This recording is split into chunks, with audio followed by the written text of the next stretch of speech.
Bonjour, je vous propose aujourd'hui un mini tutoriel pour réaliser un dégradé vraiment invisible où l'on ne verra pas les coups d'éponge et qui vous permettra d'obtenir des fondus même avec des vernis de texture crème. Avec des vernis à paillettes, c'est très facile car on voit peu les coups d'éponge du fait de leur texture. Mais c'est un petit peu plus complexe avec les vernis crème qui ont un fini lisse et c'est possible grâce à quelques astuces. Je tiens à préciser que j'ai repris des conseils trouvés sur plusieurs blogs, notamment des blogs anglophones. Cette technique n'est pas mon invention personnelle et il s'agit simplement de vous montrer comment moi j'ai procédé. On commence par poser la base en fonction de la nuance du dégradé que l'on a choisi. Entre les deux couleurs qui la constituent, on posera donc la plus claire des deux sur toute la surface de l'ongle. Pourquoi la plus claire? Simplement parce qu'on va ensuite jouer sur le recouvrement et les transparences. Et surtout, on attend bien que ce soit sec avant de passer à l'étape suivante. Ce serait vraiment dommage de laisser de grosses marques d'éponge par la suite. En ce qui concerne le matériel nécessaire, on aura besoin d'une surface plane, lisse et souple pour les mélanges de vernis, une feuille d'aluminium par exemple.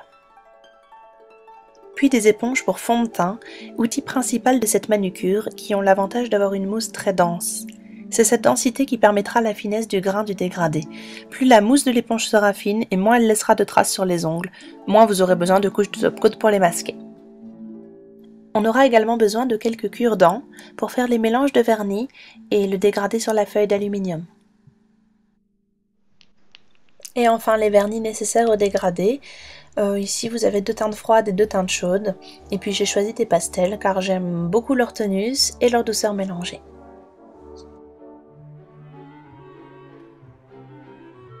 Donc on commence par poser sur la feuille d'aluminium 2 couches assez épaisses côte à côte des vernis à dégrader sur un ongle.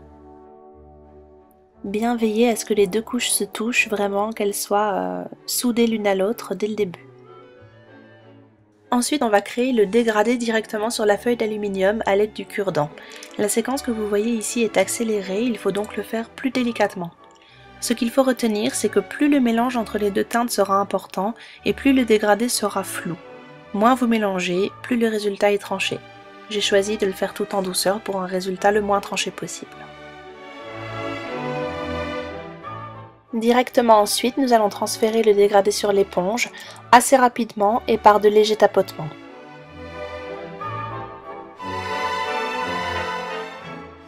Donc vous voyez ici, j'ai vraiment rose, orange et jaune.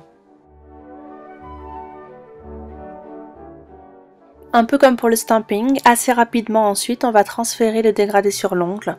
Et donc il faut retenir qu'on se sert vraiment de l'éponge comme d'un outil de façon très polyvalente. Donc là pour cette première étape, on va utiliser le milieu. C'est pas grave si on salit un petit peu les bords, vous voyez c'est très léger. Ensuite, donc vous allez voir, j'ai accéléré un petit peu les étapes. On va faire le dégradé donc sur toute la main, donc avec les différentes couleurs. Donc là ici, vous voyez je colle bien les 2 nuances avant de mélanger. Ensuite on mélange, donc on fait son dégradé sur la première main. Et ce qu'il faut retenir, c'est que ce nail art va se réaliser, donc le dégradé prononcé va se réaliser par la succession des couches de dégradé qu'on va superposer. Donc il n'est pas question d'avoir le résultat très tranché, contrasté, avec vraiment un côté rose, un côté bleu dès le premier passage. Ce résultat-là, on l'obtiendra avec la superposition. On peut également se servir de l'éponge donc par petites touches. Vous voyez ici je reprends juste un petit peu de rose parce que je veux accentuer sur mon ongle le rose d'un côté, le bleu de l'autre. Et on va pouvoir jouer donc avec l'éponge, les arêtes, le milieu. Enfin cette forme d'éponge est super pratique pour ça, c'est-à-dire qu'on peut vraiment se servir des différentes faces pour un certain type de rendu. Retenir aussi que si l'on ne met pas assez de vernis sur l'éponge et donc que c'est trop sec, cela collera et laissera des résidus très visibles et vraiment disgracieux. Ensuite, il faut savoir que le premier passage, que vous vouliez un rendu contrasté ou non, ne sera pas contrasté. C'est vraiment un passage qui sert à faire un lien entre les 2 couleurs du dégradé, un passage, vous le voyez, assez uniforme. Et on va pouvoir donc contraster un petit peu plus grâce au deuxième passage et donc accentuer ce fondu général avec les successions de couches superposées de dégradés. Donc le mouvement de l'éponge, remarquez qu'il va vraiment donc du haut vers le bas, un léger appui que l'on va écraser en fait sur la surface de l'ongle du haut vers le bas pour fondre les couleurs et ne pas voir la démarcation. À retenir aussi qu'il faut éviter de passer trop de temps avec l'éponge sur un même ongle, car le vernis est une matière qui sèche vite et vous risquez sinon d'avoir de grosses traces qui s'impriment dans l'ongle. Il vaut mieux privilégier la superposition, vraiment. Donc voilà, le nombre de couches au choix, ça c'est en fonction du rendu, si vous voulez très contrasté ou pas. Une fois que j'ai mon fondu et mon dégradé général, donc je me sers des arêtes de l'éponge pour accentuer les bords et recommencer par petites touches à faire ressortir certaines zones, soit qui manquent, soit que je veux accentuer un petit peu plus.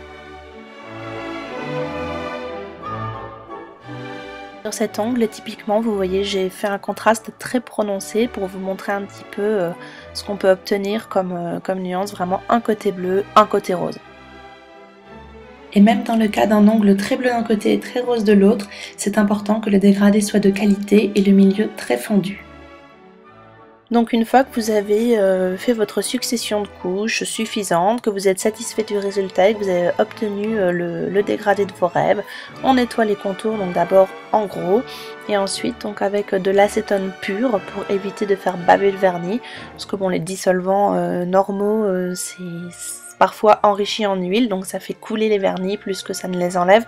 Donc pour les contours, petit pinceau et acétone pur tout simplement. Et puis j'ai une petite astuce aussi assez marrante, c'est que si comme sur mon petit doigt ici vous avez fait des sales traces d'éponge parce que vous avez quand même repassé 10 fois malgré toutes les recommandations, et ben j'ai utilisé un stylo correcteur, donc cette fois-ci un dissolvant donc avec des huiles assez gras, tout doucement sur la surface, voilà, vous le passez, et ce que ça fait c'est que ça va lisser les trous éventuels et ça va fondre les couleurs. Bon, par contre il faut vraiment l'utiliser uniquement de façon locale parce que c'est pas non plus le fondu idéal, hein. C'est mieux de l'utiliser par petites touches. Donc ensuite on pose ces couches de top coat, donc peut-être pas 25, ça fait un petit peu beaucoup, mais il faut savoir que c'est le genre de nail art qui boit pas mal et pour masquer les minuscules traces d'éponge potentielles, c'est important de mettre plusieurs couches de top coat. Voilà, j'espère que ce tutoriel vous aura plu, que vous ferez de super dégradés et je vous retrouve très bientôt sur le blog. Bisous à toutes!